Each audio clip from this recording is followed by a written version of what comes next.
Hello, my name is Lisa O'Connell and I'm going to talk you through the Harvard referencing style.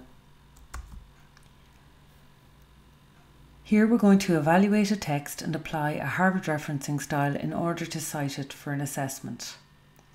This is a very useful skill to have. Most of all, when I'm reading a book, I often want to see where the author of the book got their ideas. When they use a quote from another book, they put the name of the author and the year of publication in the text, and then I know I can look up the book that they referenced in the bibliography at the back of the book. If you use a bibliography like this, it's really easy to write one. So in this presentation, I'm going to show you about referencing and plagiarism, how to cite and do a citation, all about referencing itself and the different sources that you can use. So for the first part, you may be wondering, what is Harvard style referencing? What is plagiarism? How do I cite my work and how do I reference? You will be researching and reading a lot of work done by others. This will help you formulate your ideas and support your arguments. It will demonstrate that you've put effort into doing some research and hopefully you'll get more marks as a result. You will need to acknowledge where you found the information, to give credit to the person whose hard work you're using, and to avoid plagiarism. What is plagiarism? At Forus training, we say that plagiarism is presenting someone else's work or ideas as your own, with or without their consent, by incorporating it into your work without full acknowledgement. All published and unpublished material, whether in manuscript, printed or electric form, is covered under this definition. So here in the bubbles on the right, it's using copy and paste from websites, citing but without quotation marks, or mosaic copying, where you take a paragraph from a text and you change a word here or there, or where you use somebody else's work but there's too little original wording alongside it. So the Harvard referencing style. There are many different types of referencing style. You have Chicago and APA, but they're all practically the same. We're going to be asking you to use the Harvard referencing style. When using the Harvard referencing system, there are two stages to highlighting other people's work. That is, citing, or a citation, and referencing. There are two stages to highlighting other people's work. Citing or citation is what you do in the text of your essay, where you highlight words and ideas you've incorporated from someone else's work, and referencing, where you put all the ideas of the same source of the information that you've used at the end of your work in a separate section. So citing is in the text in the middle of your essay, and then referencing is putting the source at the end. So how do you cite or do a citation? So the way that you use citation in your work depends on whether you're using a direct word for word quote from another piece of work, or you're putting someone else's ideas into your own words. Both give details to lead the reader to the full information at the back of the document. So if you're using a direct word for word quote from another piece of work, you use quotation marks because you're exactly quoting the person and what they said in the source. Also, you indicate the source of the information in brackets at the end.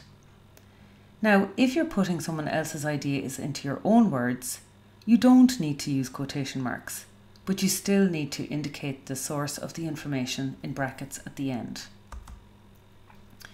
So here are some examples. A direct quote from another person's piece of work. So in this example, I've used a quote from the book Complete Care Skills by Geraldine Power. That's published by Brew Press down in Tipperary in Bird Hill.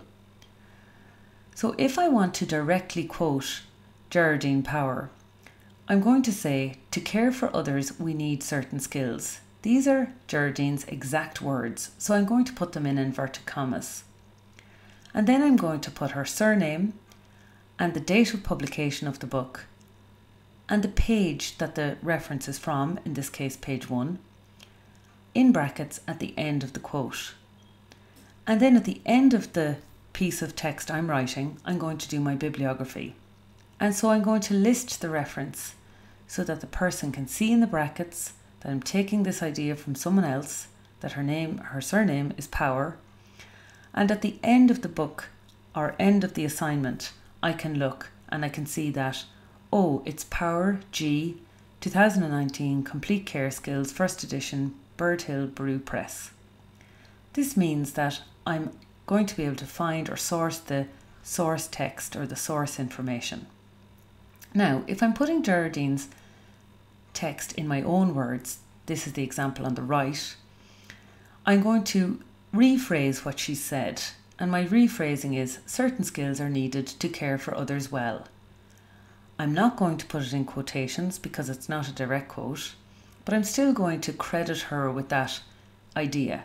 So I'm going to put in brackets at the end her surname and the date.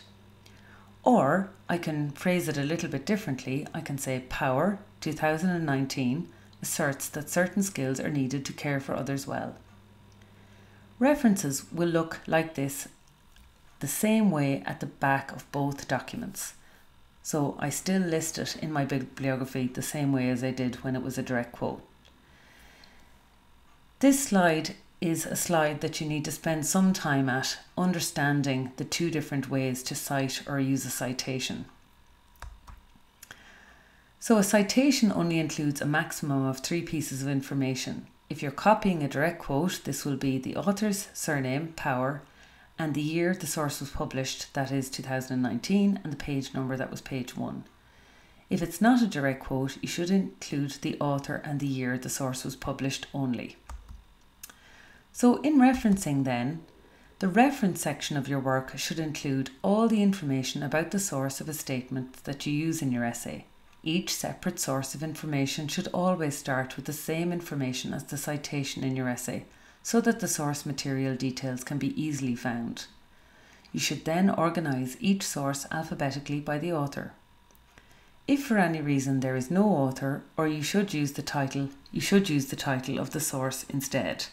So some government publications won't be attributable to one author, and in that case you just use the title of the source instead. So different sources. So let's look at different sources. So books, journals, ebooks, or credible websites can all be sources of information that you might use in your writing. All source information must be presented in a certain way. So the first and most common one is a book. So if you've got your information from a book, then you need to write down the following: the author, the first and last name. Sometimes there can be more than one author. The title of the book, so the main title of the book. The edition. Strictly speaking, if it's the first edition, you can leave out the edition, but this information is usually found inside the first pages of the book. The year published, usually found in the inside pages, and the place of publication, usually found in the inside page, and the publisher is usually found in the inside page also. So in the example below, it's Roald Dahl's 2004 Charlie and the Chocolate Factory, 6th edition, New York, Knopf. An ebook is quite the same way. If you use information from an ebook, then you're going to go with the author, the year, the title, the name of the book, the phrase online in square brackets, the words available at and the following URL, and the word accessed followed by the date you accessed the information in brackets. So here we have Zuzak M 2015, The Book Thief, first edition, ebook, New York, Knopf, available at, and there's the URL and the date on which it was accessed. So a journal. If you use the information from a journal, you'll need to write down the following: the author, the year of publication in round brackets, the title of the article, the title of the journal in italics, bold or underline, the volume, issue and page numbers. So here we have Ross N 2015 on Truth, Content and False Consciousness in Adorno's Aesthetic Theory, Philosophy Today, 59 to pp 269 to 290. An online journal. So I won't take you through this in detail, but just be aware that online journals need to be quoted in the same way, and web sources need to be quoted in this way. Please make sure that you're using credible websites to quote your work. So these are government publications and sources like that. Wikipedia is generally not acknowledged as a credible source of information, as it is community led. There is a really good video online from the University of Derby. I'm going to link it in the page below. And this student there, Johnny, does a great job of talking you through Harvard referencing. So if you need a second voice on this, or you want to expose yourself to more information about Harvard referencing, please feel free to go and visit their YouTube video, and I'll, as I said, link it below in the notes. So well done. You now know how to use Harvard referencing for your assessments. Take your time, and if you want to know anything more about referencing, you can visit the University Derby website, or you can ask your trainer, who'd be happy to help you. It's very simple once you give it a go. Look to see where it's used in books and other materials, and then you'll get used to the way it can be useful for you to look up information that people have cited, or useful to use yourself to add credibility and gain those extra marks on your assignments. I hope you've enjoyed this. This is Lisa O'Connell for Forus Training. Good luck with your assignment.